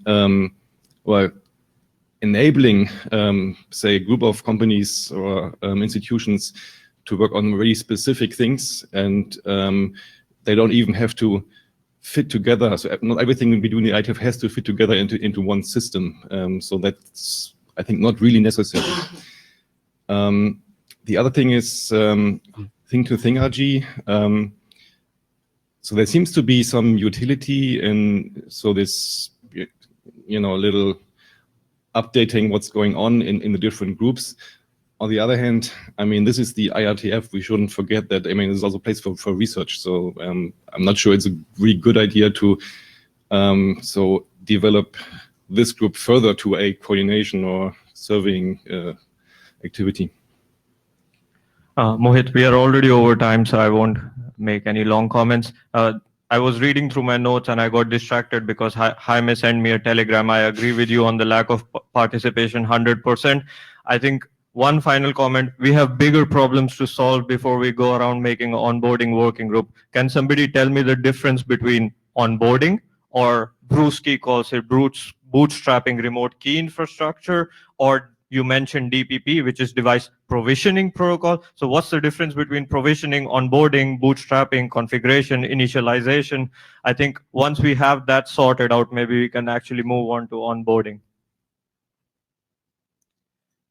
Okay, I think you just described 4 things which are, roughly speaking, synonymous, and that we've had that discussion, though we haven't documented it. So I don't think it's bigger. I just think we know we have a particular problem in network level onboarding, which is that we have fragmentation, which is leading to confusion in the market, which is leading to slow roll deployments or no deployments at all. And so that's something that we have a real problem. That's the big, for me at least, that's the high order bit, which is that we're slowing ourselves down, and that systems level view might actually help that. This having been said, I want to thank people for their time. Ignis, I think you've heard the feedback here. I think it's probably worthwhile to talk about where we want to talk about this next and what our next steps are. So one thing, Ignas Bogdanas, one thing that I will notice is IRTF group meeting here. So I think I'm here on the rights of a tourist. But what I hear from the feedback on those two topics, IoT onboarding working group, I think it's much more clear that clear of what to do next with that. Now the IoT systems thing, it's much higher of the contention and not that obvious, at least for me at this point in time. The comment about the documents and explaining the mapping between those and basically how those different things are there's different names for the same thing and how, I think that's a valid one. And maybe the proponents could try to address that, basically trying to describe their view of how these things differ, work together, and how what is the relevance between them. Okay, thank you guys. Unfortunately, we're running horribly over time, so we have to cut it this time. But let's continue the discussion here on the remaining days and on the list. And on, I think clearly there's something interesting things to be done. We're very happy to host a lot of these discussions in the RG. One quick comment on that: we usually tend to have a lot of time on the agenda until like week before the meeting. So if you are a bit ahead, send us a request that, okay, here's a set of topics we'd like to discuss. Usually we're able to accommodate that. Both goes for the Friday meetings and also for the summary meetings. So, but then of course, if you want to go standards documents, etc., then it's going to need to be a different kind of group. But with that, thank you everyone for joining today. Looking forward to see you again later on our online meetings or our future face-to-face meetings. And if you haven't signed the blue sheets yet, please do so. We have them here in the front. Thank you and see you next time. Thanks a lot.